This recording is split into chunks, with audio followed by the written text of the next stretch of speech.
Hello, chart watchers, and welcome to Market Watchers Live with Aaron Swinlin and Tom Bowley. I'm your host, Tom Bowley. Today's show is being recorded, so you should be able to play back any or all of Market Watchers Live at your leisure. If you're unable to attend the show live, you can now go to www.stockcharts.com/webinars. Follow the link to Market Watchers Live and play back the show. Each show will be archived on our site until the next show begins, so for a day or so.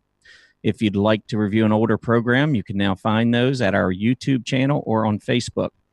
Stay tuned later in the show as I'll take some of the highest volume stocks today with interesting technical pictures and use them in a special 20 in 20 segment beginning at 12:40 Eastern Standard Time, where I'll attempt to annotate 20 stocks in 20 minutes. Good luck to me. Market Watchers Live now airs 5 days a week, Mondays through Fridays from noon to 1:30 p.m. Eastern Standard Time. If you'd like to be part of the show, you can reach us via our chat room or Twitter. Our Twitter handle is at Market Watchers Live. That's at MKT Watchers Live. As you leave today's show, we'd love to get your feedback. In the lower right-hand portion of your screen, you'll see a How'd We Do section with a link to a very brief survey. We'd love to know what you think of Market Watchers Live and would really like to get some tips on how we can improve the show. For those of you joining us today for the first time, welcome to the show. Glad to have you. And for our regulars, welcome back. A couple of announcements before we get going today. First off, unfortunately, Aaron is a little bit under the weather today and will not be able to join me. So what we're going to do is move her chart pattern segment that was scheduled for today. We're going to move it to next Friday. So we'll still be going over that. Just make sure you mark that on your calendar for next Friday. But I am here as a substitute today. And so I'm going to provide you a look into trading strategies with an eye on risk management. Later in the show today, perhaps around 1 o'clock or so, I'll be joined by John Hopkins, president of earningsbeats.com. Really interesting segment. John is going to provide you with some of his favorite stocks from the recent earnings season. And I have a dozen or so that I like. And I actually compared lists with John. I don't think we have a single stock to overlap. So that's going to be kind of interesting to see, his picks and my picks based on the pretty solid earnings season that we saw. Next Wednesday, November 15th, we'll have Greg Morris on to join the show. Greg has been a technical analyst for over 40 years. He does have a regular blog here at stockcharts.com. So it'll be great to bring Greg on the show, get his ideas and thoughts about what he's seeing in the market. Next Thursday, November 16th, we'll have Greg Schnell back to join us again. And this time, Greg will be discussing P&F charts. So we got a lot lined up. Make sure you got your calendars marked for those topics that you want to make sure you don't miss. Okay, let's go ahead and get started today. So I'm going to start you off with a market update.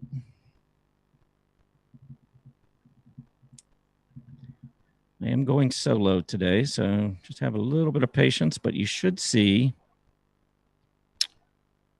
Actually, it didn't work there. Actually, Zach,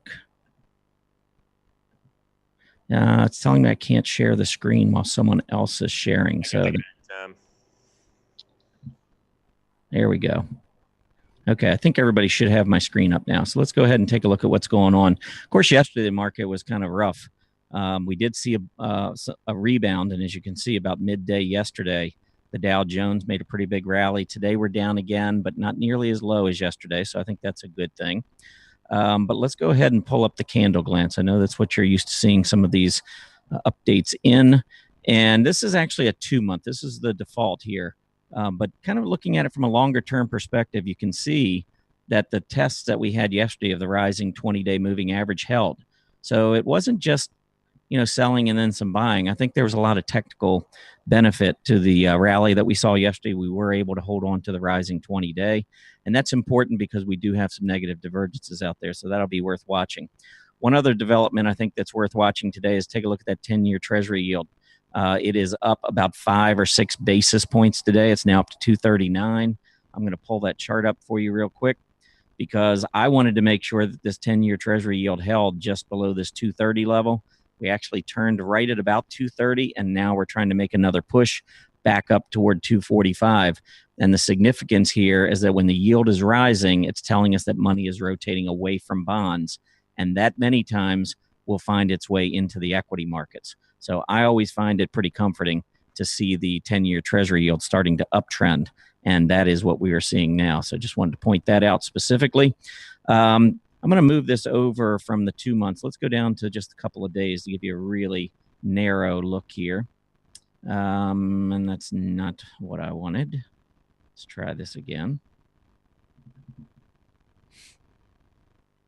It's just going to give me the Dow there.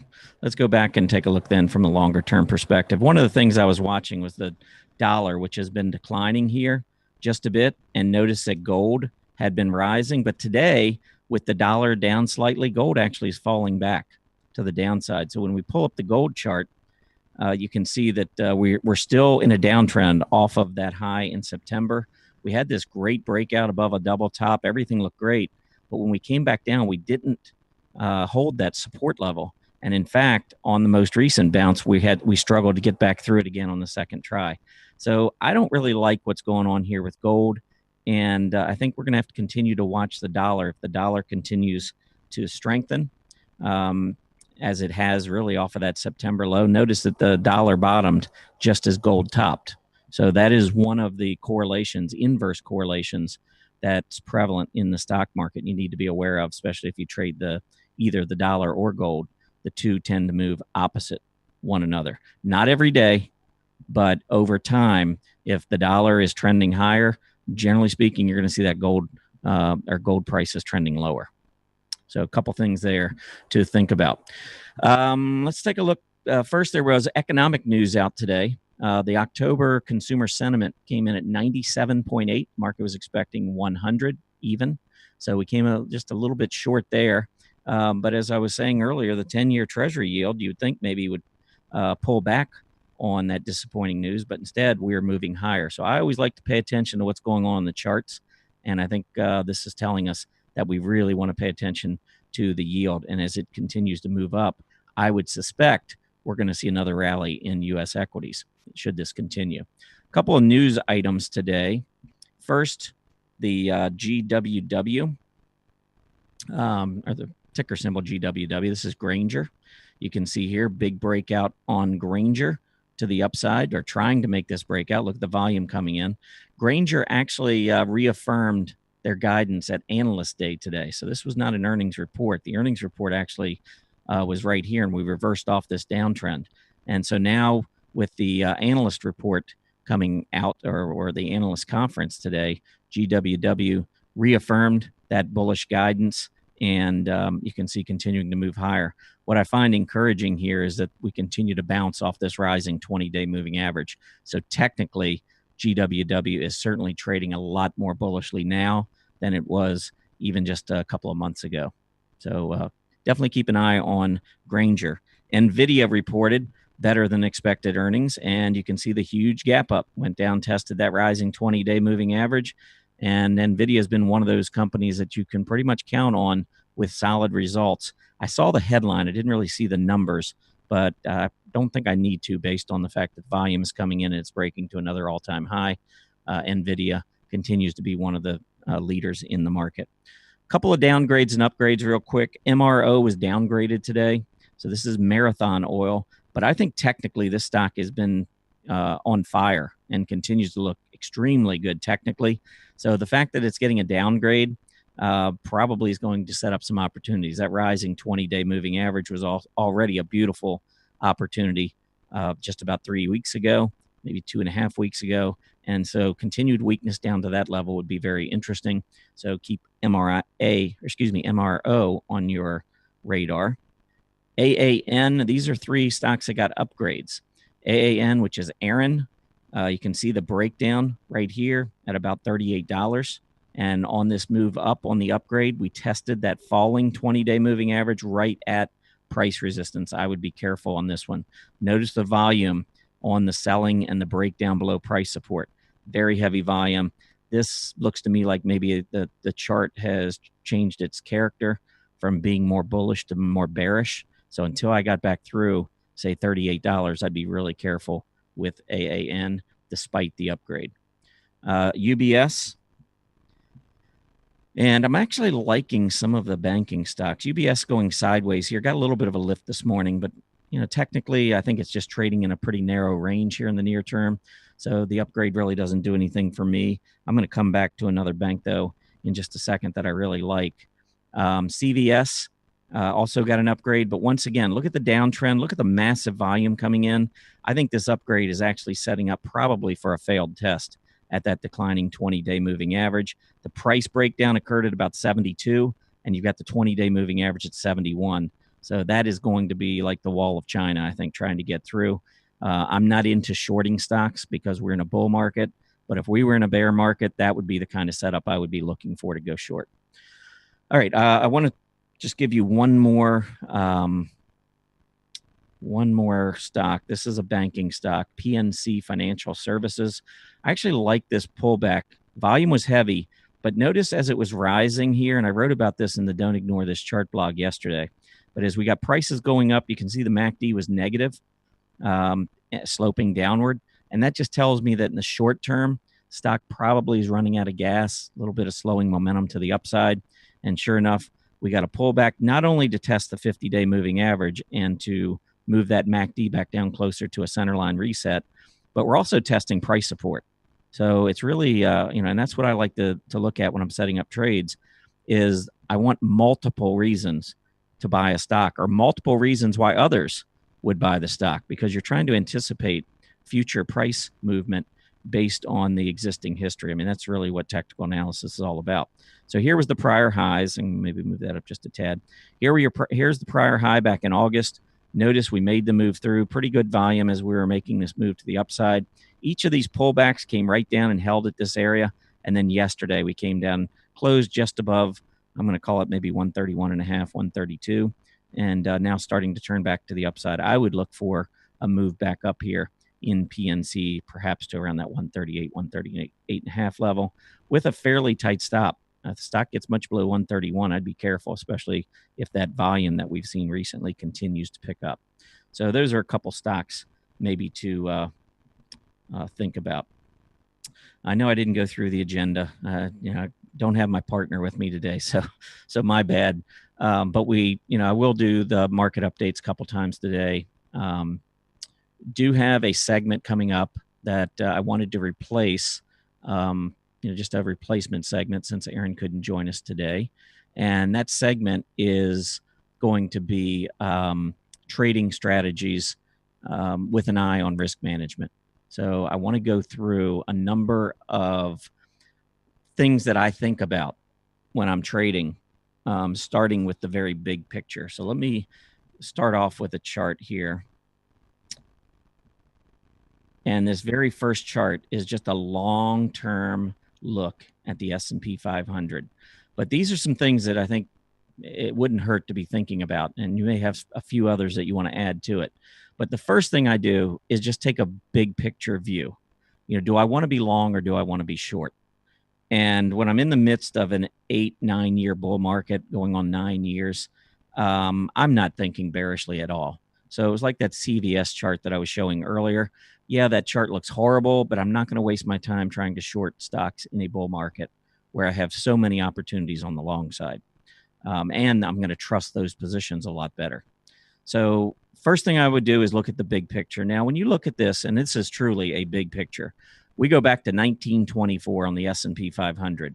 And as you look at this chart, I want you to try to count how many times it would benefit you to be consistently bearish.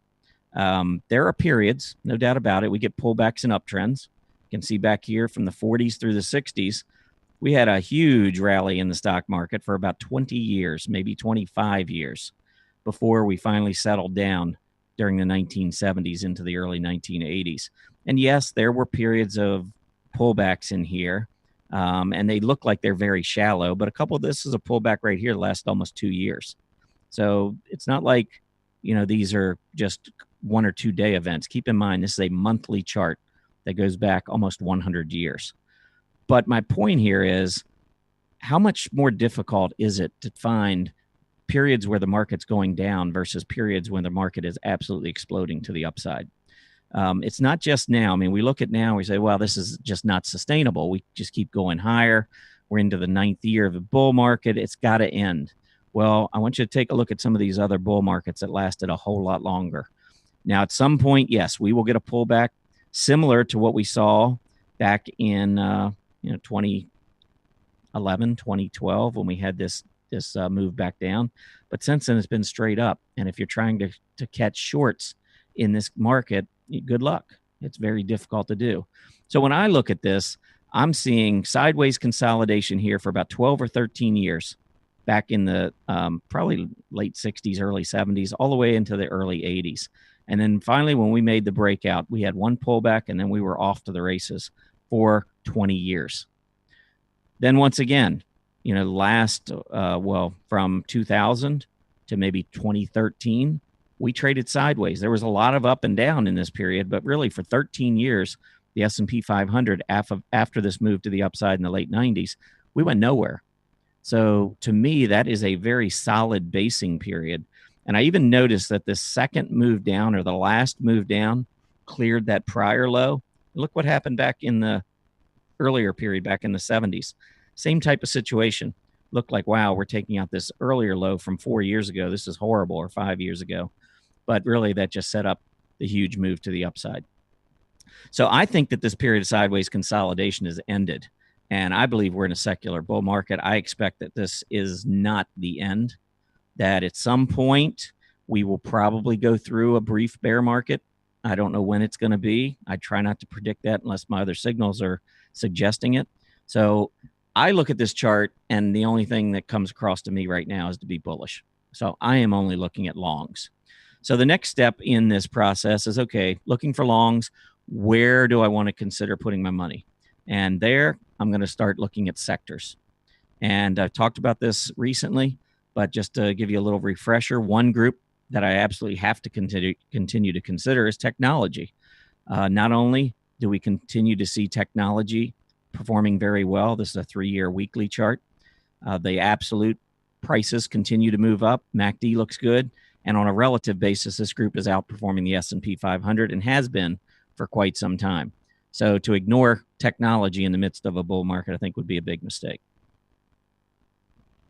The next area, consumer discretionary. Now, you might look at this relative move down here in the past 5 or 6 months and say, well, no way I want to be part of consumer discretionary. But I would beg to differ. I think you do go through periods of leadership. We saw this back in 2013, 14, and 15 in the consumer discretionary space. This group led a big portion of this bull market and then has just simply gone along for the ride for the last 2.5 years. I think it could be poised to begin to lead again. You can see that we had a double top. We actually just recently broke out above that, and I could see some additional strength coming down the road. Also, keep in mind that the retail space within consumer discretionary has been horrendous. So it's not like all consumer discretionary has been weak. I think you have one very key area, retail, that has been holding back this group. I think if we had a consumer discretionary chart excluding retail, I think it would look a lot better, not just on an absolute basis, but also on a relative basis. So I would definitely keep consumer discretionary in that mix. Energy, I like the breakout. We were underperforming. You can see the relative weakness was horrendous throughout 2017. We were in this downtrend, but we have since broken that downtrend, and it looks to me like we're starting to strengthen. If we could get this relative line to move back up above 0.028, I think that would be a very bullish development on energy. So that's something to keep an eye on. And then finally, healthcare. So this is the fourth group. Now, I know healthcare is really weak today, and it goes through periods of weakness, but the overall strength, I think, here is apparent. We did sideways consolidate for a couple of years. I love this basing pattern. And then we broke out, and we actually started to show some relative strength. But recently, and I wanted to highlight this, the relative strength has started to wane. So I think the key for me is going to be whether or not we can hold on to this short-term support around 80, 81. We're right there right now. The 20-week EMA is sitting at 80.49. So this is going to be a pretty key area for healthcare on this pullback. But those were 4 of the sectors that I like. I still like financials and industrials. They're both aggressive groups. that I would continue to trade. The problem I have there is that their divergences just look a little weaker. And as money is rotating into energy, I think we could see money rotate out of those two. The one variable, the one wild card, if you will, I would say is interest rates. So if we break out on that 10-year Treasury yield above 245 or 246, where we had that recent top, financials tend to do extremely well when the yield is moving higher. So while financials are not one of my favorites, if we get a breakout in the Treasury yield, they probably would quickly become one of my favorites. So that's, looking at the big picture and then moving down to the sector level. And then I want to go into industry group. And so I just picked one in consumer discretionary to give you an idea of what I look for. Here you can see the Dow Jones U.S. Auto Parts Index, sideways consolidating from 2014 all the way through until just recently in the last few weeks. So we had a huge run up along with consumer discretionary back 2013, 2014. And then when consumer discretionary flattened and underperformed on a relative basis, you can see sideways consolidation here, even a false breakdown temporarily before we came right back up. And now we're getting this breakout. Now, if we were to fall back below the breakout level, I'd start to have to change my tune a little bit. But I think after this sideways consolidation, this is a group within consumer discretionary that looks really good. We got great price action. The MACD looks awesome. And so this is a group that on any pullback to the rising 20-day moving average, I'd be interested in. A very similar group, that was Auto Parts Index. This is the Automobiles and Parts Index. And don't ask me to explain the difference. They're very similar. I think you'll see that the charts are also very similar. But we got the breakout here, and we have just gotten a rising 20-week moving average test in the Automobiles and Parts Index. So I went and I looked at the daily chart on this group. And when you look at the daily chart, if you don't go back and look at that weekly chart, you'd probably look at this and say, wow, we lost the 50-day moving average. We just got a death cross. The 20-day just went below the 50-day.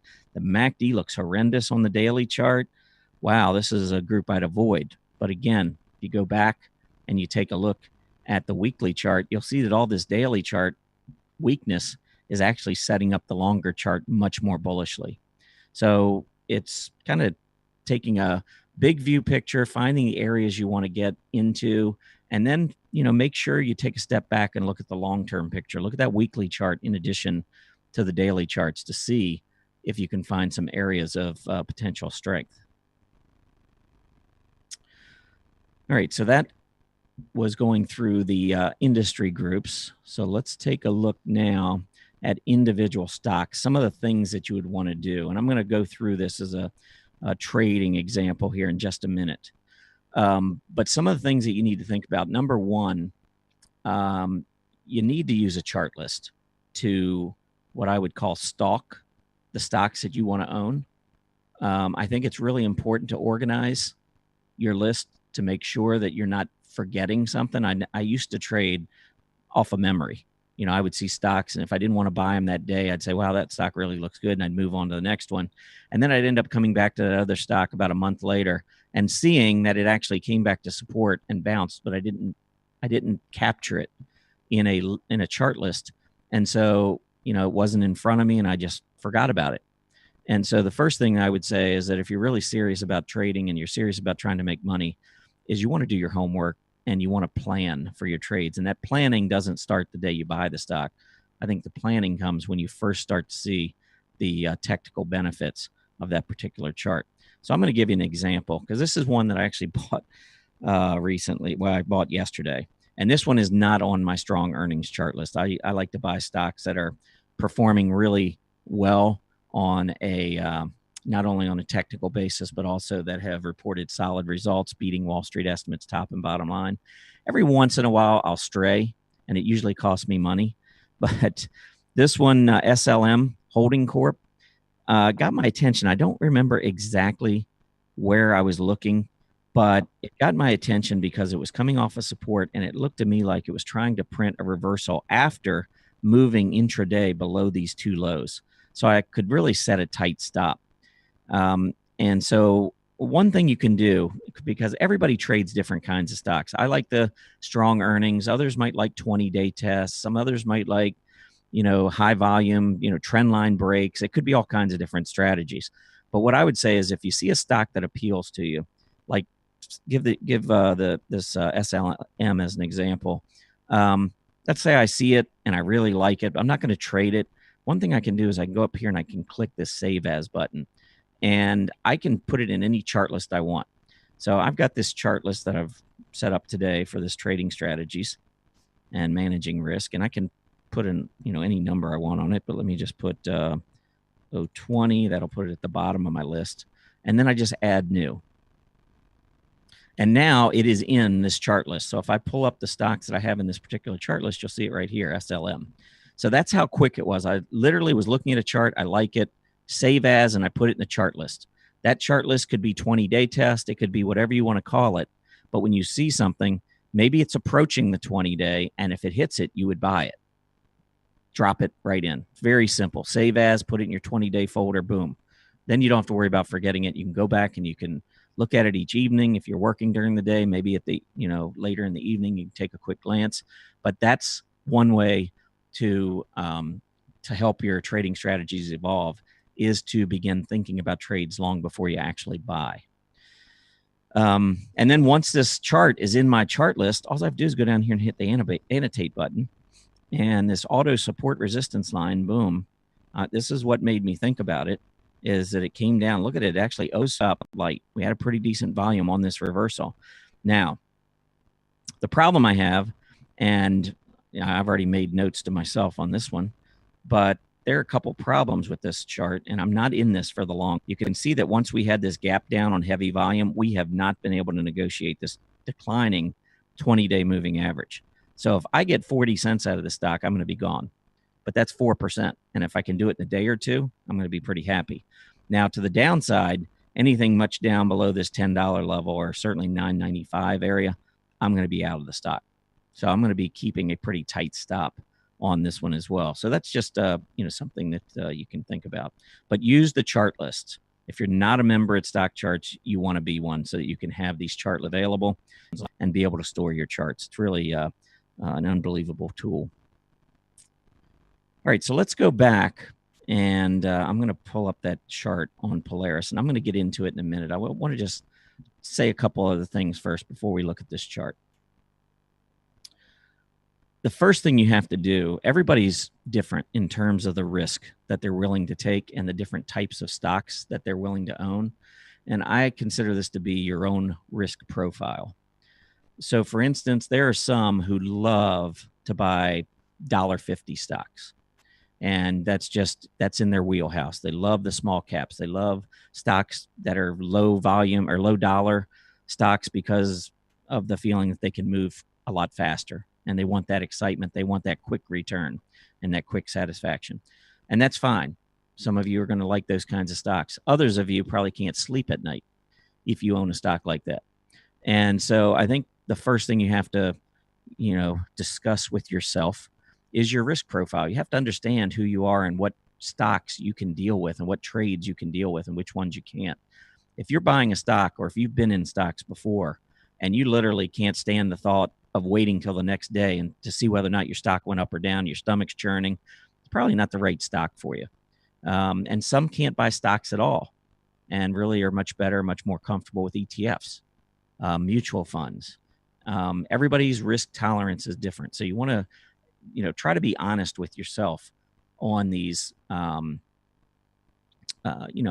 with these different characteristics, risk profile characteristics, I would call them, and decide what is right for you and what is wrong for you. The next thing, are you a long-term investor or are you a short-term trader? I see this all the time. Folks who really like to get in and hold long-term, collect dividends and so forth, will every once in a while venture into a trade. They heard it at the water cooler or something. The stock looks great. And so then you go jump in. Next thing you know, stock's down 10%. And all of a sudden your long-term buy and hold philosophies are coming to the forefront. And you're like, well, I'm not a trader. I'm a buy and holder. Yet you're taking a short-term tip and putting it into your portfolio, which really is a no-no. So you got to understand who you are as a trader. If you want to become a short-term trader and you're currently a long-term investor, that's fine. But if you really enjoy the longer term and you don't really want to deal with the day-to-day, don't buy that stock at the water cooler. Don't try to turn into a short-term trader. I mentioned ETFs, mutual funds, stocks. Which ones are comfortable for you to own? For me personally, there's no way I'm going to get into a mutual fund. Number one, I want to manage my own money, so I don't want someone else managing my money. The other thing is I don't really know what they're buying. I don't know it until after the fact. So I'm just blindly giving someone my money and they're going to invest it for me in something. I might be looking at the charts and seeing that, consumer staples are breaking down, and I may find out later that they've got 10% of my money in consumer staples. I can't deal with that. So mutual funds are not something I'm interested in. ETFs, you can direct where you want it to go, but the ETF is going to be very diversified in most cases, where you're going to be able to get into a group or an area that you like, but the risk is going to be spread among many different companies. So you don't have as much risk in an individual stock. So you don't have specific stock risk, or at least not as much of it. And that might be very appealing to some. For me, I like that specific stock risk because I can manage it. And it also gives me specific stock return, which can be significantly higher than an ETF or a mutual fund. And so that's why I trade, because I'm looking to try to maximize my return while minimizing risks on individual stocks. One other question that comes up, bonds versus stocks. Again, if you're looking long-term, you're looking to balance your portfolio, you may want some of your portfolio in bonds versus stocks. Many of the big Wall Street firms talk about their allocations, and they routinely will change their allocations. You might hear Goldman Sachs say, we were 65% stocks, 25% bonds, 10% cash, and now we're moving to 70% stocks and 20% bonds and 10% cash. So, the allocation is going to impact your risk. If you got more in bonds, then you're obviously not going to be as impacted by the stock market, but you're going to be impacted by interest rate risk. So different risk altogether. And then it comes down to, and I'm going to focus now from this point forward on trading individual stocks.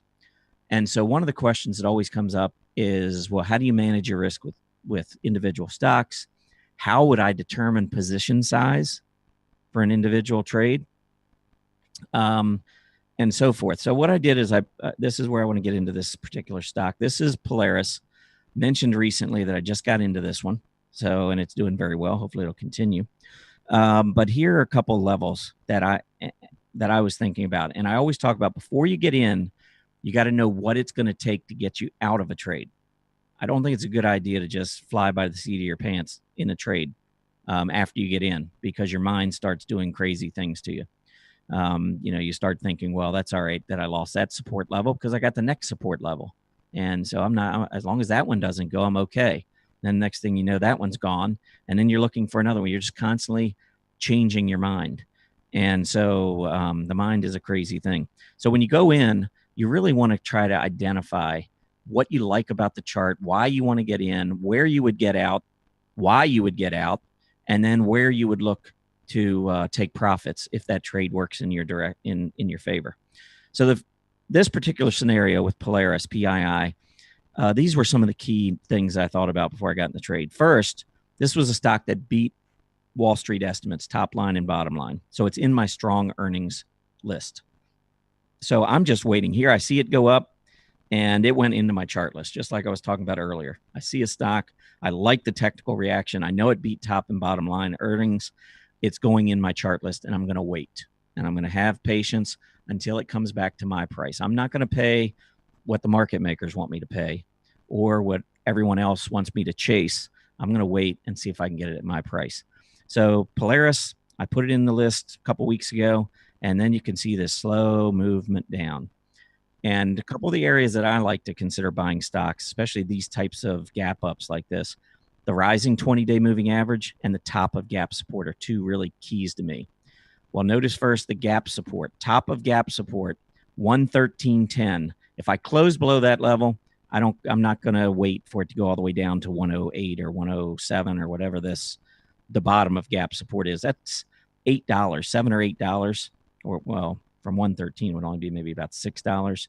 But still, that's a, what, 6%, 5.5%, 6% on this trade. I don't like risking that much.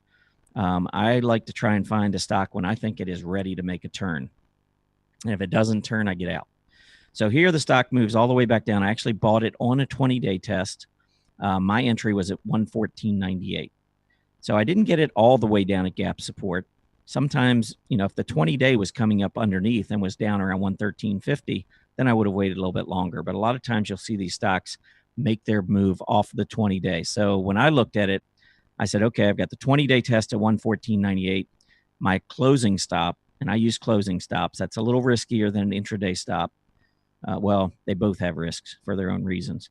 But here you can see on this pullback, it hit the 20-day. I put a closing stop in, mental closing stop, at 113.10 because I'm able to watch the stock market all the time and watch the stock. My target was the recent high close. Sometimes I'll go up to the intraday high, but usually I use closing prices. Opens and closes to me are more important. So my target is the recent close of 123.18. I entered at 114.98. That gives me a reward from where I enter up to the resistance level of $8.20. And my risk from 114.98 down to 113.10 is $1.88. So you divide the two and you come up with a reward to risk ratio of 4.36. Anytime I can get a stock that's got better than a 2-to-1 reward to risk, I like it. I would consider taking the trade. 3-to-1, 4-to-1, 5-to-1, and it's just getting better and better. So when I look at this, you say, okay, well, how much should I buy? How many shares should I buy of this stock? Well, let me give you just a fictitious amount. Let's just throw out $100,000. That you have $100,000 in a portfolio. And some of you are saying, well, give me that 100,000. And others of you might be saying, well, wow, just 100,000. But anyway, let's use 100,000 as the example here. And as the stock comes down to 114.98, I know that I have $1, let's just call it $2 down to my support level. Now, if I've got that $100,000 portfolio, I've got to decide how much am I willing to lose on any particular trade. Because you don't want to get in and just wait until you're down $15,000 on that trade before deciding, okay, should I sell? I look at it and I say, just to give you an example, I might say, I don't want to lose more than 1% on any trade. So in that case, a $100,000 portfolio, I don't want to lose more than $1,000. Well, if I have a $2 risk here, then that would indicate that 500 shares would be the position size. Now, the problem here with 500 shares is that, well, these stock, and many folks, rightfully so, would think that's way too much. I've actually taken some pretty big positions, but is holding overnight because even the best looking charts and even the best recently reported earnings don't guarantee that a company isn't going to come out and announce something that is not good. Even a company could be looking perfect, and then all of a sudden the next morning or after the market closes, Apple announces that they're getting into their space, and the stock immediately tanks $10. And you're sitting there thinking, wow, my risk was only $1.88. Now I'm down $10. And that's a risk of anyone that holds overnight. I don't care how good the trade is, what the volume trends are, how good those last earnings came in, and the profit margin is X, and they're anticipating it's going to go to Y. None of it matters if something comes out like that, where, say, an Apple decides that they're getting into your space. So I would just be real careful with that. So let's take a look at, what would happen, first of all. I'm not going to, in most cases, I'm not going to buy 500 shares and have 55% or 60% of my portfolio in one stock. But that would be one way that I would be considering, what I wanted to do with my trade there. You want to look to see what is your risk tolerance on any individual trade, and then decide from there if those number of shares make sense to you. And if they don't, simply reduce it. If you say, well, that's just too much, maybe you're comfortable trading 20% of your portfolio, in which case maybe you buy 130 shares of PII. Again, it's going to come down to each individual. There's some of you out there who might be really want to take the risk and say, yeah, I'm going to get those 500 shares and I'm going to put 60% of my portfolio in this one stock. But that's not everybody. In fact, most of you, I'm sure, would prefer trading much less. But that's, in a nutshell, if you had 500 shares and the stock fell $2, you'd lose $1,000. You wouldn't be, I don't look at it as risking $55,000 of a $100,000 portfolio. I look at it as though if my trade goes against me, I'm going to lose $1,000. But again, there is that crazy thing that could happen. You're down $10, 10%, 15%, who knows? And so that might be enough to say, hey, I'm not going to take it that literal. So anyhow, that's how I set up trades. Just a couple other things I want to say. Number one, I don't like to hold any stock into earnings. That's a risk that I am not willing to take. A lot of folks enjoy that risk of seeing stock. Look at NVDA. NVIDIA, after almost every earnings reports, gaps higher. So there are some that continue to do really well, but there are others that don't do so well. I can give you a quick list of a few stocks here, one being AMD. These are stocks I owned, but I got out of before earnings. So let's take a look at AMD.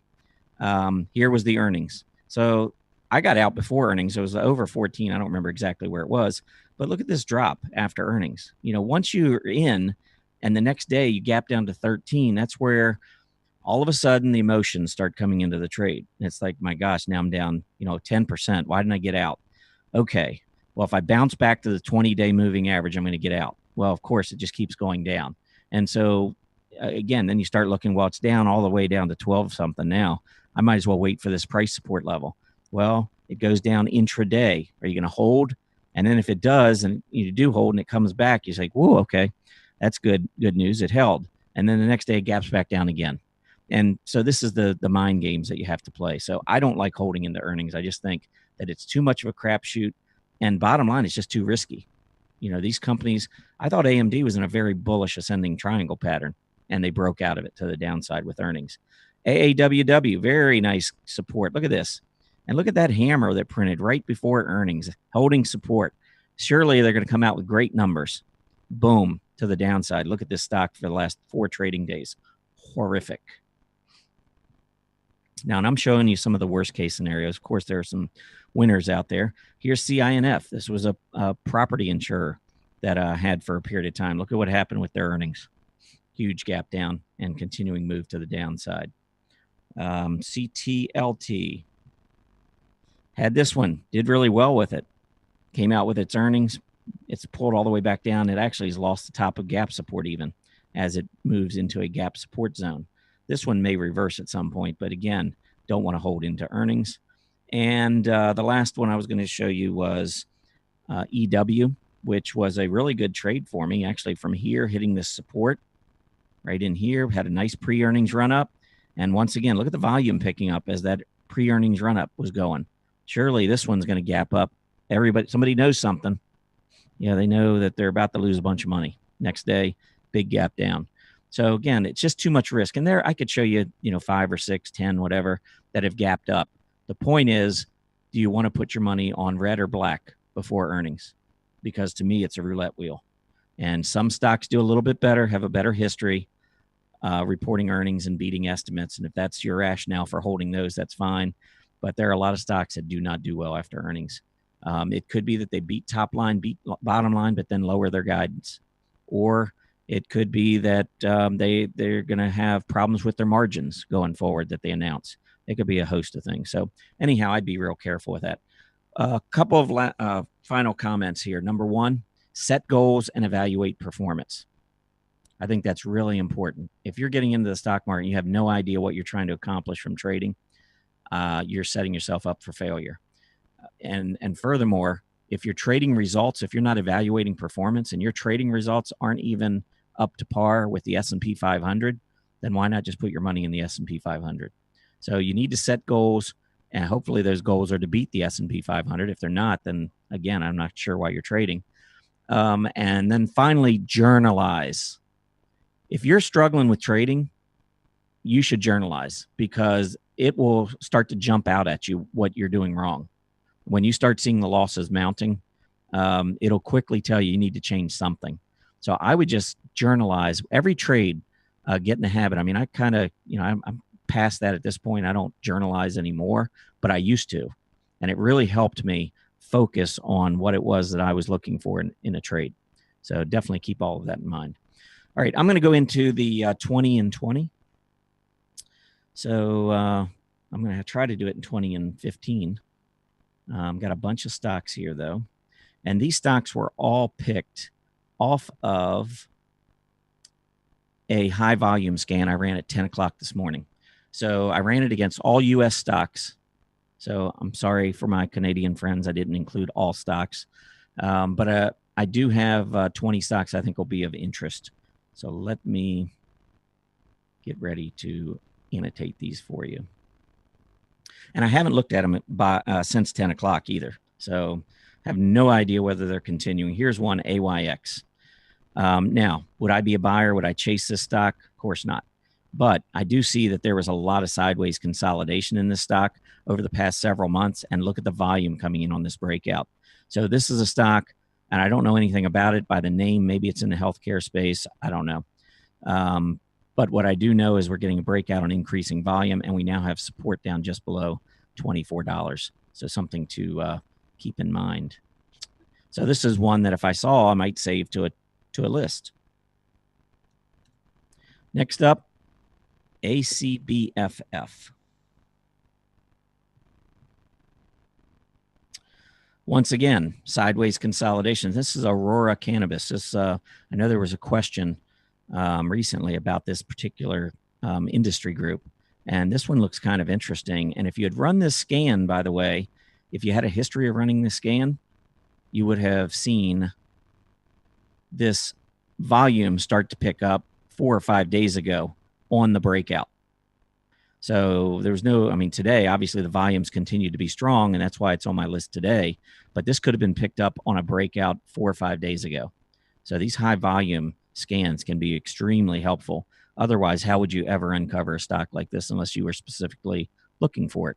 Once again, that's how powerful the scan engine here is at Stock Charts. So let's annotate and save this one.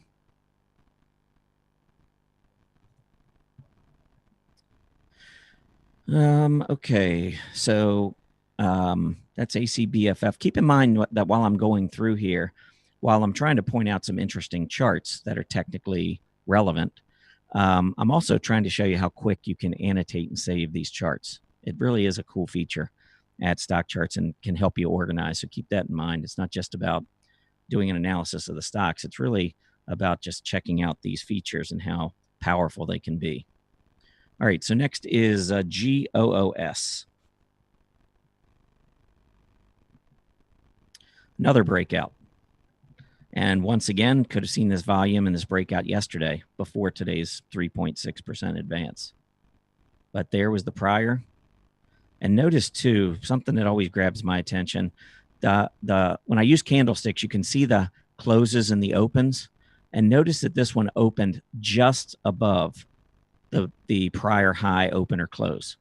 And to me, that many times signals that this breakout is for real, just in my experience. I've not done any kind of scientific study, but when I gap above the prior high candle body, that a lot of times is a pretty good sign to me. And you can see this one has continued moving up.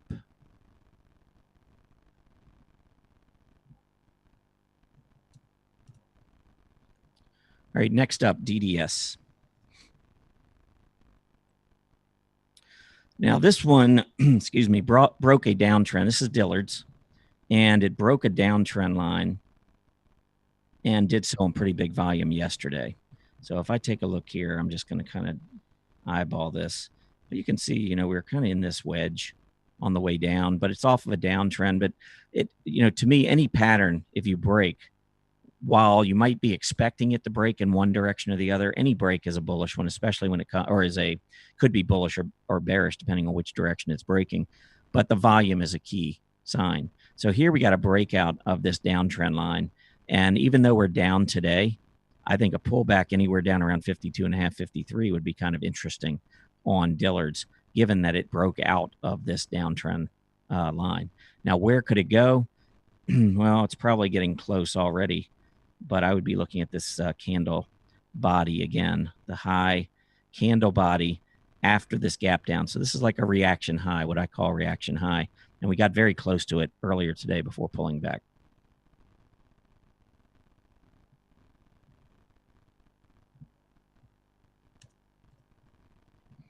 All right, next up, EKSO.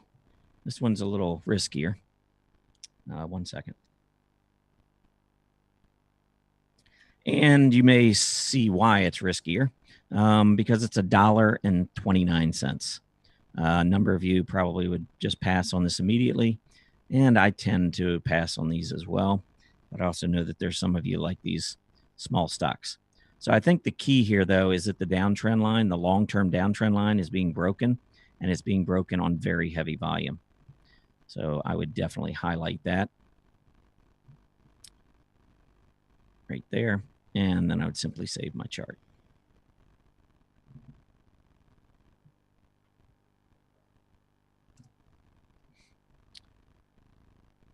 All right, next up is HRTX.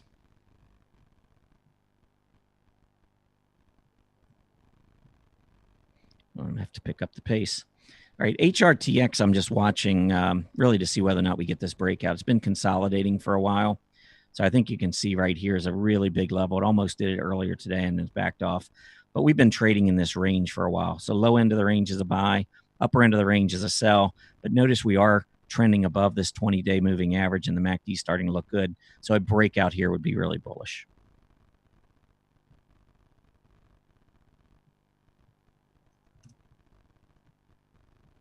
Next up, ICHR. Or ICHR. I was trying to put an L in there. This one is interesting because it's not only pulling back to a recent price support, but it's actually a longer term price support. So that recent low it's testing, but it's also right at about this breakout level that we saw on increasing volume back in the second week of October. So we made the breakout above 28, got all the way up to 36. And I know some of you sometimes probably think the stock will never pull back all the way to support. Well, take a look at this one 2 weeks later, less than 2 weeks later, it was back down there. So volatile stocks do move in both directions and can be quite volatile in both directions. But here you can see the stock is trading right down at price support, gap support, and the rising 50-day moving average. Pretty interesting.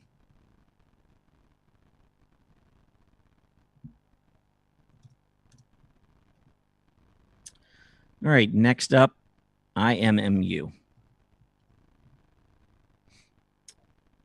I like this bullish wedge break to the upside. And a bullish wedge break, a bullish wedge is simply a wedge that forms after an uptrend. And you're waiting for that wedge to break. So if you connect the recent highs here and then the recent lows, you see this piece of pie squeezing off of an uptrend. When you get this breakout, that tends to be a very bullish continuation signal. Look at the volume picking up. Again, I would probably do something like this just to let me know that the volume's picking up. I've broken this wedge, and this thing looks pretty bullish at this point.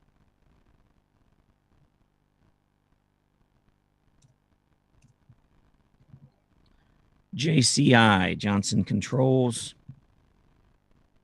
Now, this one's been struggling, but look at the bounce off price support. So this one's going in the other direction. You can mark this low down here.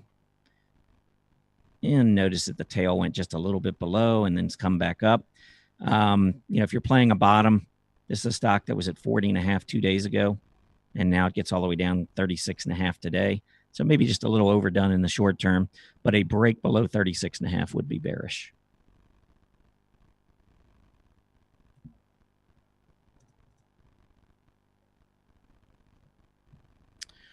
LPTH.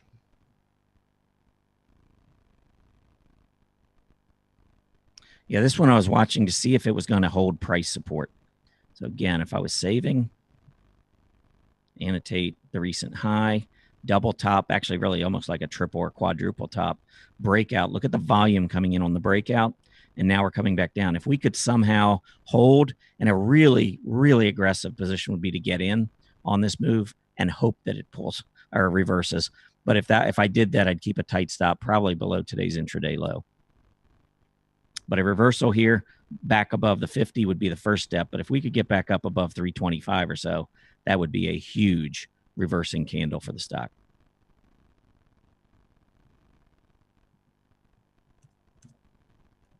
Next is NVIDIA. Talked about this one, so I'm not going to really spend a whole lot of time here. But what I would say is that with NVIDIA, with this consistent price action to the upside, check out the MACD. It continues moving up with it. I think we got great momentum in the stock, and certainly solid volume trends.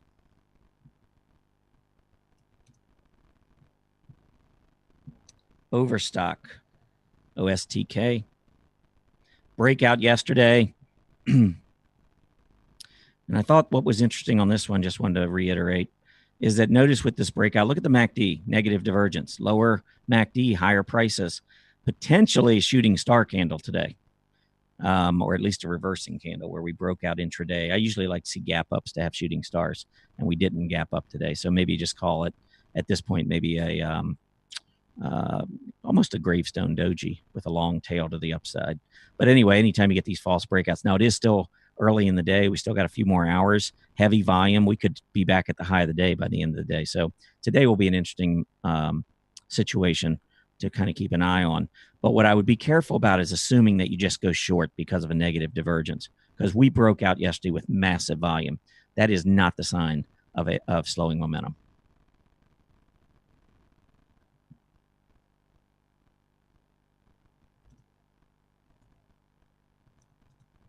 All right, next up, RCII. I like the possibility here of a downtrend line break. So this is what I would be watching. Today's earlier high was certainly breaking out. A failure and a close near the low, I think, probably marks a high in the near term. So keep that in mind. But overall, if we finish strong here with this kind of volume, this to me looks like a break of a downtrend.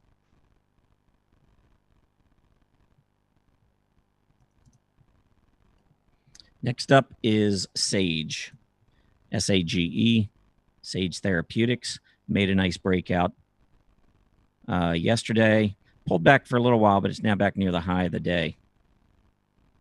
But this one, a pullback back close. And again, this is another example of a breakout on the open above prior day's candles, the candle bodies.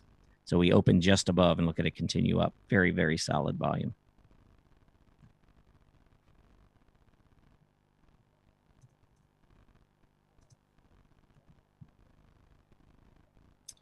All right, next stock is SQ, Square.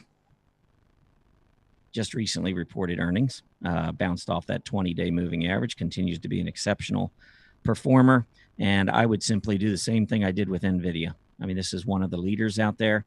And as you continue moving up with price, notice you keep moving up with the MACD. Last time we had a negative divergence, higher prices, lower MACD, we went back to the 50-day. Reset the MACD, and then off to the races again. Right now, the MACD still looks exceptional.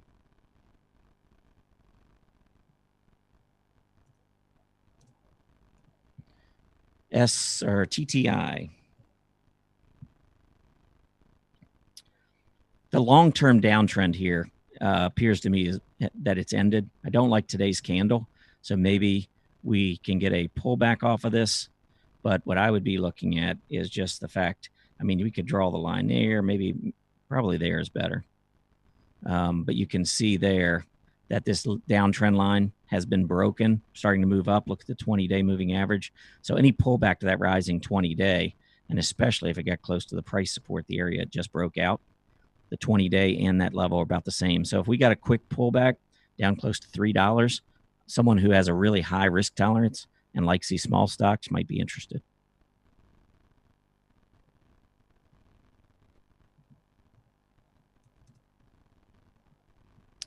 All right, next up is TTD. Notice the trend line broke. to me, this is a complete disaster. If I was owning it, no, first of all, I don't know if this was an earnings report or not, but if this was an earnings report, not good. But you can see yesterday we actually came down just below this trend line yesterday. The volume is really accelerated today. It's trading near the low of the day, and it's coming up upon major price support. So it looks to me like this stock is probably going to run down to 47.5. And at that point, we're going to see whether or not this is truly a major break in trend to the downside or whether or not we can hold this level one more time.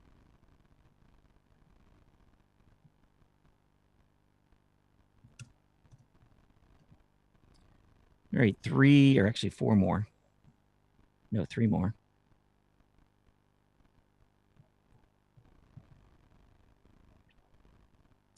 All right, I like this action bouncing off the 20-day. So for me, the thing that really stands out is that we broke out, and we did so with just massive volume. I mean, we're talking over 125 million shares with the second gap up. I don't know the news. I don't know the story behind the stock, but I do know technically that that was a major breakout to the upside. And now the reaction low is down just below 250. So kind of watch that area. And the target, if you get into a trade at some point, would be 450. So pull back down close to 240. Obviously, the reward to risk at that point would be significant, but it is a very volatile stock, so you still have considerable risk.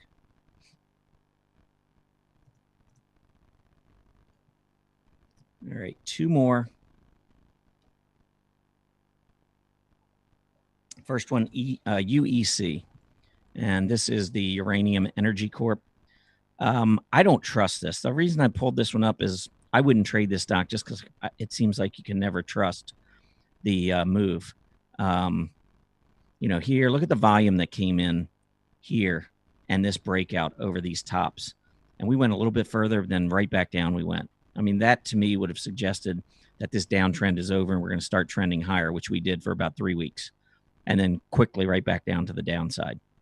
Then we get a breakdown here at support. So if I pull this up at support and put that up there at resistance. So here's your false breakout to the upside. Here's your false breakdown to the downside. And now it's leaving a tail up here above this level. To me, I look at a chart like this and I just don't even want to get involved because I just can't trust it. The technicals don't seem to work very well with this particular issue. And so I would avoid it. And the last of the 20, I think I did do it in 20 minutes, maybe just under 20 minutes if I get through this one quickly. Disney reported earnings, and I actually really like this stock. I put it in my blog this morning. I thought it was already starting to reverse. I wouldn't have bought it heading into earnings, but what I do like about it is the fact that we were moving back toward a key resistance level, actually testing one, almost breaking out yesterday, and you can see that the volume has been really strong on this push to the upside. Golden cross, MACD, bullish centerline crossover. Everything here to me looks really good. And now we have the earnings positive response to earnings. So I think Disney looks good. I think this chart probably is going to result, or this breakout is probably going to result in a test up near that 114, 115 level eventually. And that is it for the 20 and 20. Wow. I think I did it in 20 minutes. Actually, maybe 19 minutes. Couldn't get it in 15, though, so I apologize for that. But just a couple more things here. I'm going to bring John Hopkins from Earnings Beats here in just a minute. But let me give you another quick market update.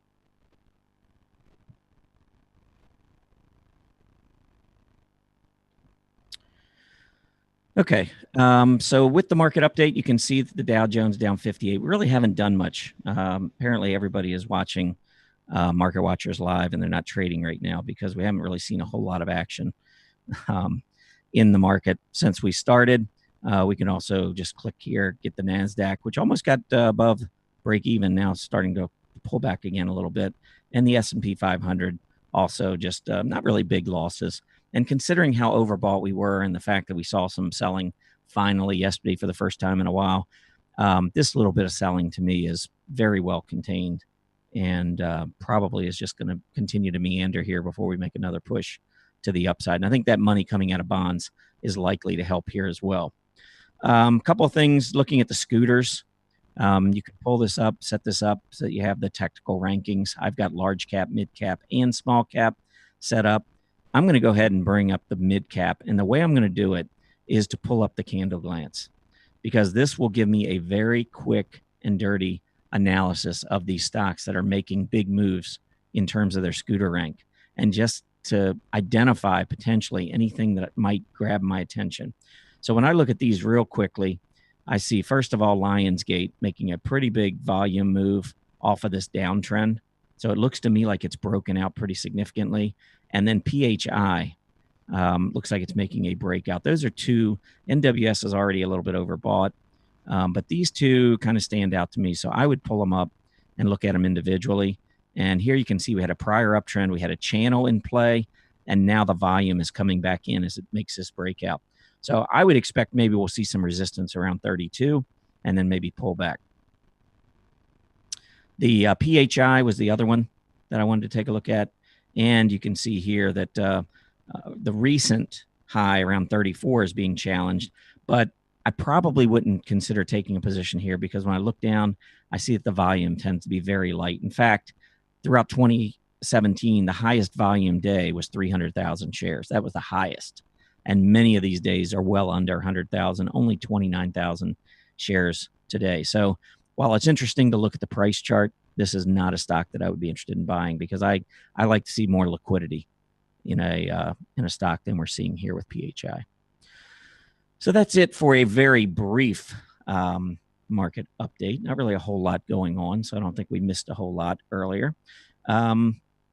I do want to bring in my good friend John Hopkins here in just 1 second.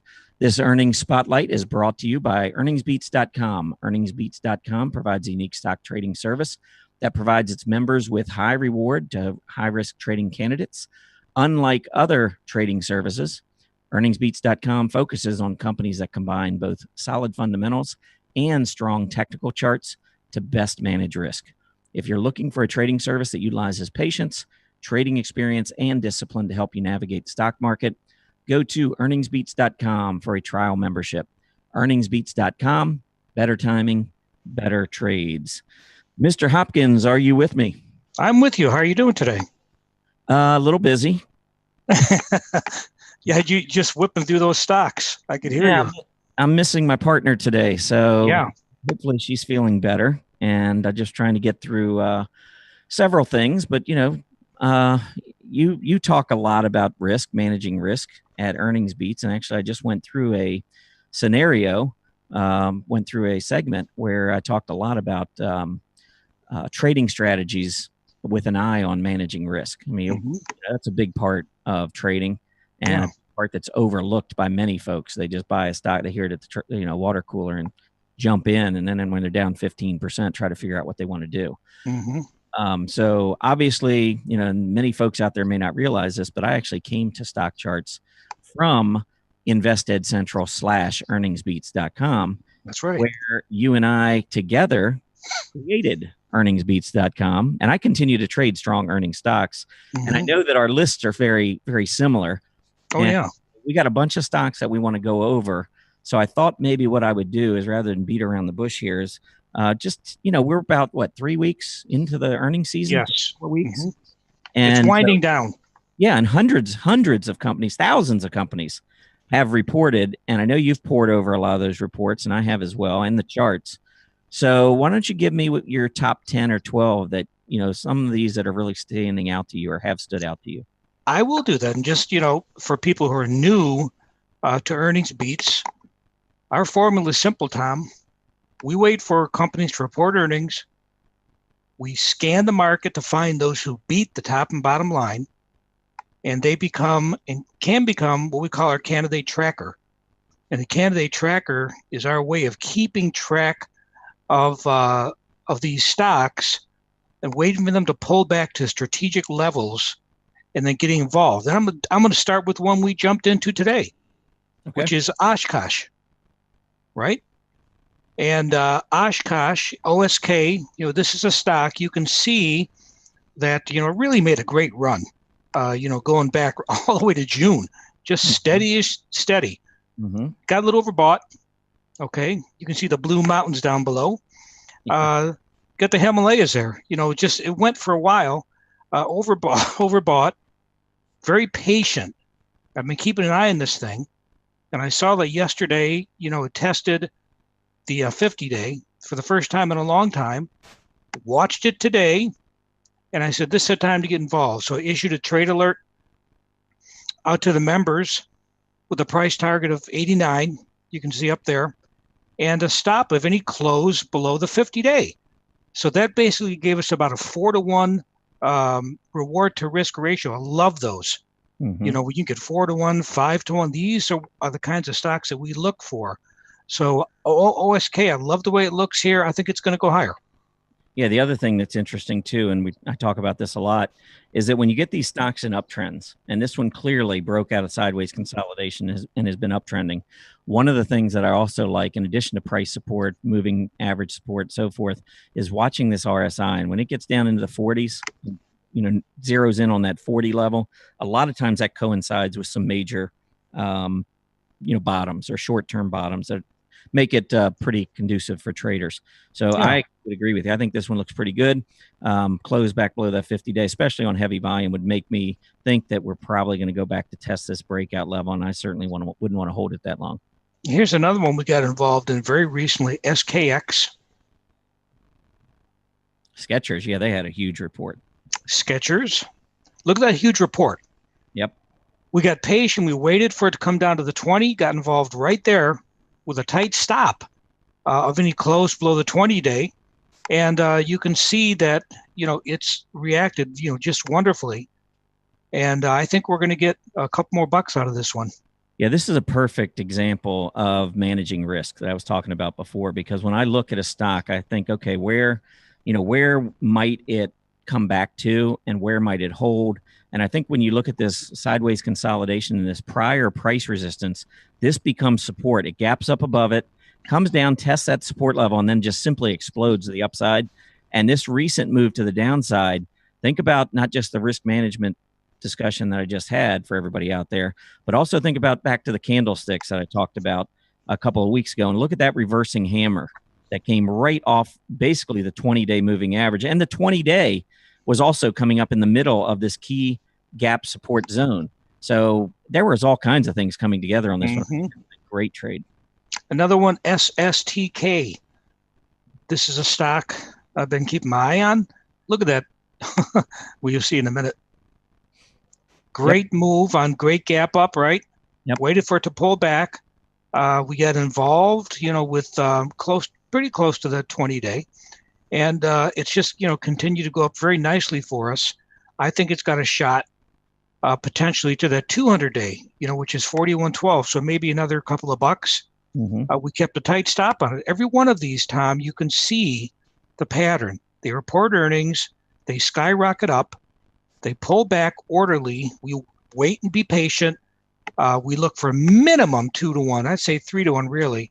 And if I see something where I think we got a 4-to-5, 1 up to down ratio, we're going to get involved. This has been a good one for us. No doubt about it.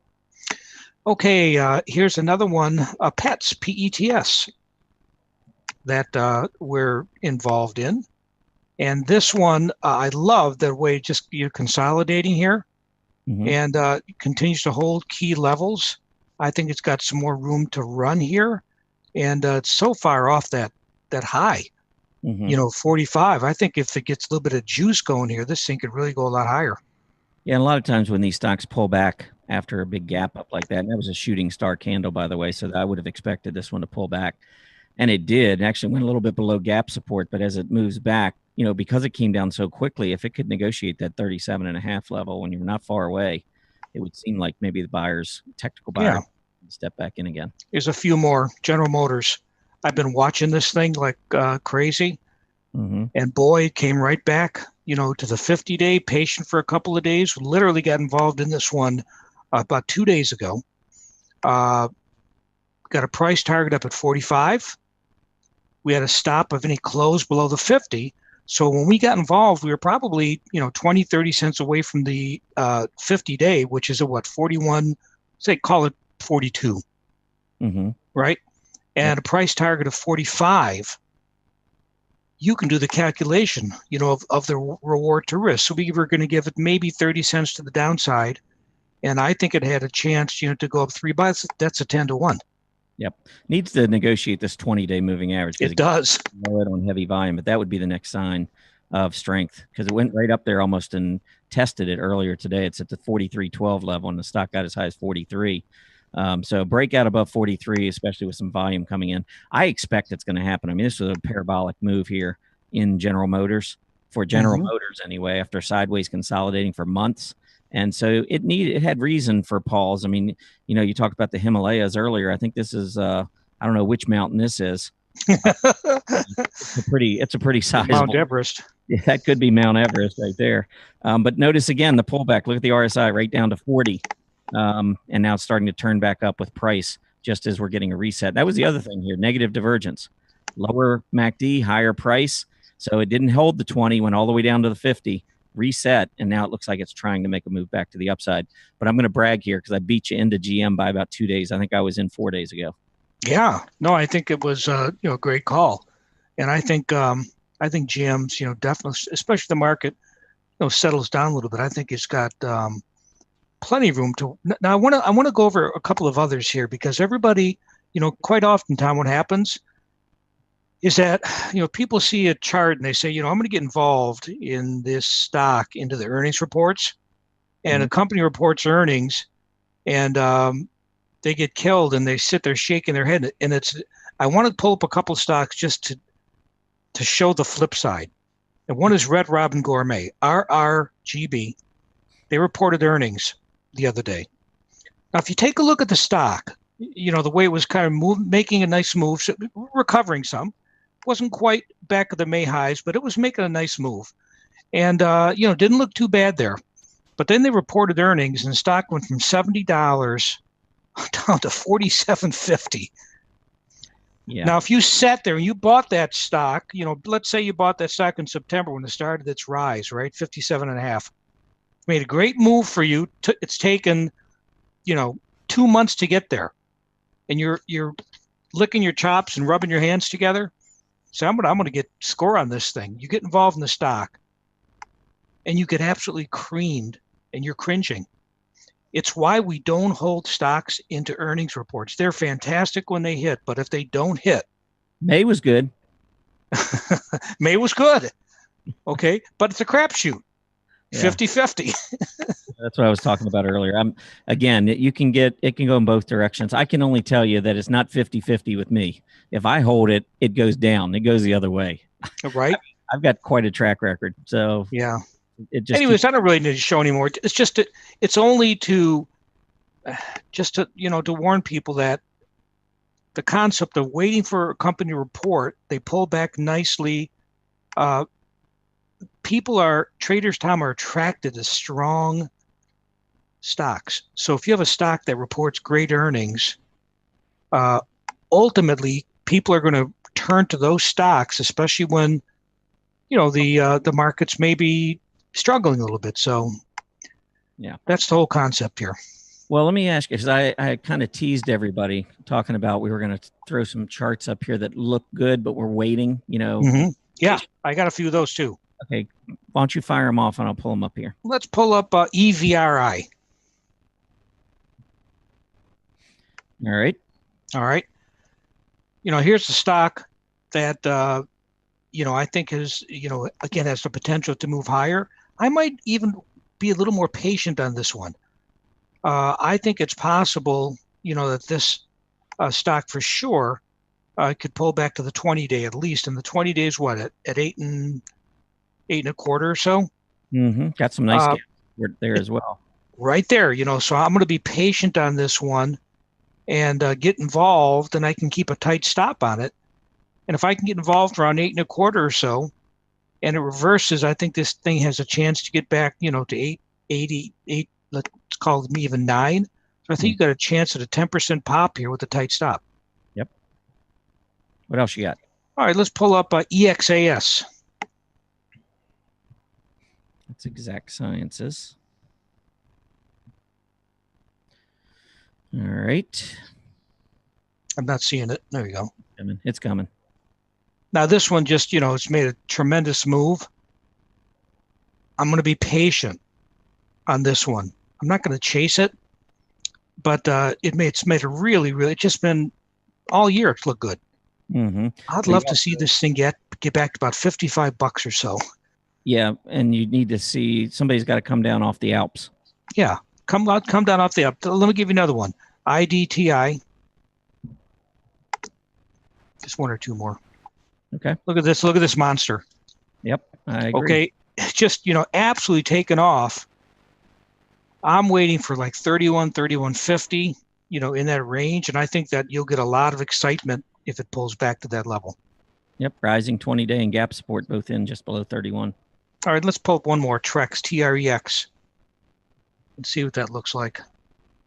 Oh, you know what it looks like. It's coming back. I like it. Look at that volume. Look at that gorgeous takeoff, right? Yeah, this one looks very similar to some of the ones that you pulled up earlier that you've already alerted. This one might be close, to be honest. I wouldn't mind if it pulled back a little bit more. Yeah, right there. Yeah, Look, go ahead. Pull that thing back to to around 101 or so, 100. And then right there, you've got a nice stop. If you want to just be really conservative, you keep a really tight stop. You could have a 5, 6, 7 to 1 up to down here. Yeah, anything down around 99 to 100 starts to look really good from a reward to risk standpoint. And Absolutely. I spent a bunch of time talking about that. But at that point, you'd have basically $10 to the upside to get back up to the recent high. And to the downside, you could keep a really tight stop in here, a couple bucks probably tops. All right. Well, anyways, that's what I wanted to show your listeners. Okay. Well, I've got a few, and you can comment on these if you would like. All right.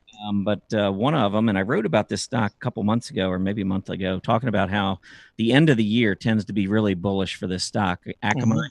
And they came out with the earnings, gapped up, black candle though, so that normally is going to suggest a little bit of a pullback.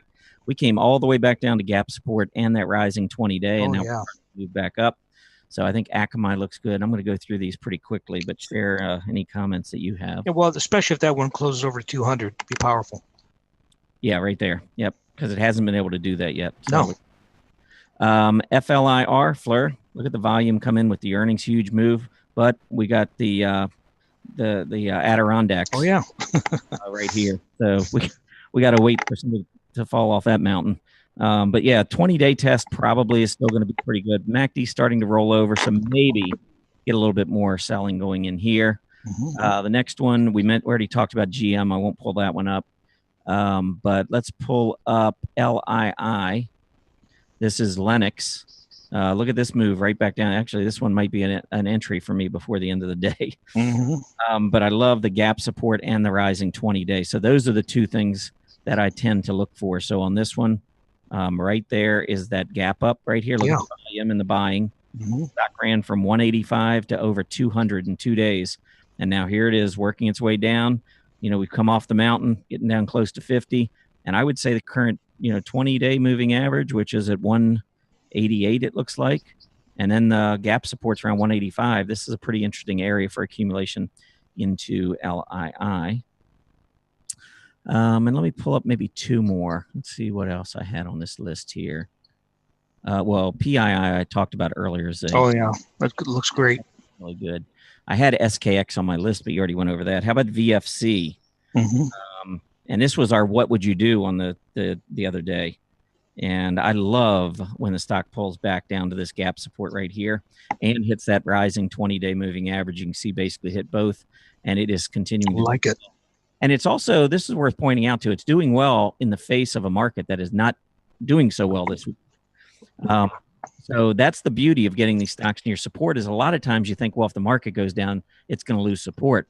A lot of times that's not the case. In fact, money rotates out of other areas and flows into some of these stocks that look really good. The other way to look at it is the market was doing really well at the end of October into early November. This one wasn't participating. And some people get frustrated with that. But to me, this is like a normal progression in a stock that is under accumulation, but gets overbought and then slowly works its way back down to a key support level. Yeah. And I was actually noticing yesterday when the market was getting creamed before it, settled down some, we had about seven active trades out to our members. I think one of them was down maybe 2%, but 3 or 4 of them were green. And again, I think part of that is because, you want to hold on to the crown jewels, when things are maybe a little bit rocky and a little bit rough. And then today, you saw on these stocks that I pulled up, they just rebound right away. So, by the way, if anybody wants to, I put out a chart of the week. And this morning, before it took off, I posted General Motors, GM. It'll come with the chart. You can take a look at, the chart that I throw up each week. It's free. Go to earningsbeats.com, and you'll be able to see the, you'll be able to see the chart of the week. See up there, chart of the week. Yeah. Just throw your email in and you'll be able to see the annotations I have on it. All right, that's free. Oh yeah, that's free. I'm telling you, I've never been more excited with our service than I am now and the results, because earnings have been so great. There are so many stocks to choose from, but you still have to know how to find them. And so we're scanning, on a daily basis for these stocks that beat bottom line, top line, and they end up in our candidate tracker, which I know that you've seen before. And the candidate tracker right now has almost 200 stocks in it. And what it does is it shows you what the expected earnings were and what the actual earnings were, so you can see what they actually are. And then you can access the charts with some annotations as well. It's pretty powerful. Yep, no great doubt. Time. All right. I got to wrap up here, but always great to have you on here. Hey, have a great weekend. All right. Thanks, John. Bye. And there he goes, John Hopkins, president of earningsbeats.com. Yeah, I mean, the whole philosophy of trading and trying to beat, the benchmark S&P 500 returns, a lot of it comes down to finding good stocks, organizing your thoughts, and then simply waiting for better technical entries. And those that don't follow technical analysis, the beauty is we have an advantage because not everybody in the market follows technicals. There are a lot of folks that still look at the fundamentals and just buy or sell based on that. And the problem is, as we all know, fundamentals come out long after prices start to move in one direction or the other. You've got firms like Goldman Sachs going into these companies, and they're finding out what's going on mid-quarter, and they're getting updates. They're buying or selling these stocks long before the earnings come out. So you have to follow the technical analysis, in my opinion. But anyhow, that was a great segment there with John. A couple of things we're going to get ready to wrap up here. First thing, just a couple of quick announcements. There was a question there at the end I'll get to in just a minute. I just looked in the chat room. Unfortunately, I was not able to do a whole lot of that today because didn't have my sidekick with me. But do want to make sure everybody knows that Erin was out today, was under the weather, so she was unable to be on here to do her chart patterns, but we have rescheduled that for next Friday. So she'll still do that. It'll be a great session. Just mark your calendar. Next Friday, which is November 17th. Erin will be back with us, of course, on Monday, hopefully, but she'll do that segment for us next Friday. Next Wednesday, Greg Morris is joining the show. Greg has his own blog here at Stock Charts and has been a technical analyst for over 40 years. So that is going to be very interesting to see what Greg has to say. And the thing is that most technicians, when they come on here, folks that have been around a long time, don't try to fight the trend. I think Arthur Hill has done some great work and posted some great articles recently talking about you got to follow the trend. Don't try to question the trend. When the trend breaks, that's when it's time to question the trend.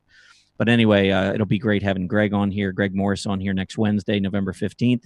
Next Thursday, November 16th, we'll have Greg Schnell back. And this time, Greg is going to be discussing point and figure charts, and I'm sure he will rub his energy trade against or into my nose.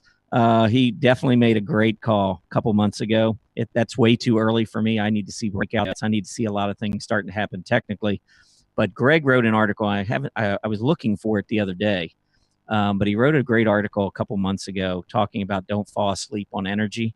And I looked at the chart at the time, and I'm thinking, I'm going to snooze. I'm going to fall asleep on energy.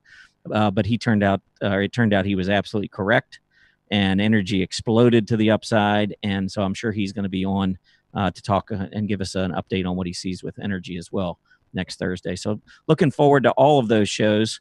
I do want to say, that as far as the questions go, I was unable to get through, but I did see one question that came in and averaged about my average holding number of days. And your question's getting answered because it was right toward the end of the chat. So I saw it. It really depends. John was on here a little bit ago talking about targets, and I have my target. And if it hits, I get out. So if it hits in one day, that's great. If it takes a month and a half and I don't see any tactical breakdowns along the way and I don't get too frustrated, then I try to hold until I reach my target. But yeah, I don't hold more than 90 days because I will not hold through an earnings report, at least not usually. And it normally results in some pretty bad things if I do. But anyway, that's it for today. I do want to thank everybody for joining me today. Thanks to John for his involvement in that last segment. Always good to hear what John is looking at in terms of these recent earnings reports. Please complete the survey as you exit the show. Lower right-hand part of your screen. How'd we do? We always like to get that feedback on what you thought of today's show.